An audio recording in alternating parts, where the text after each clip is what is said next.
Today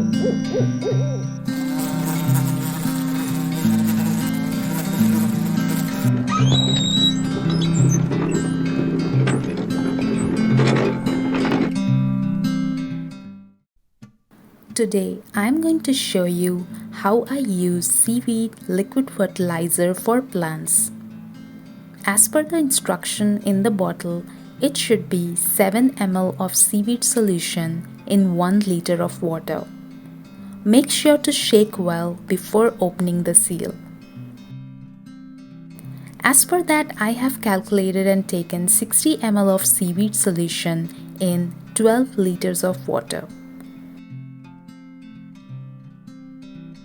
The instructions will be mentioned in the bottle and you can mix a solution as per your need and number of plants that you have. It is a very concentrated solution, hence you need to dilute it with water before applying it on plants.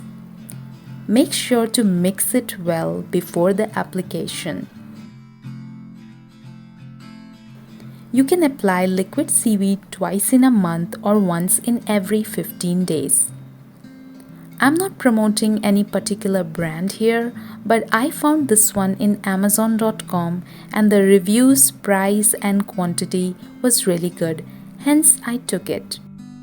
Seaweed liquid fertilizer will boost the plant growth, enrich the soil and improve the quality of leaves, flowers and fruits. The other way of using seaweed liquid fertilizer is by spraying or sprinkling them directly on the leaves. You can also use the solid form of seaweed fertilizer and mix it in the soil. But I found the liquid fertilizer more effective than the solid one, and it gave me amazing result in 10 to 15 days.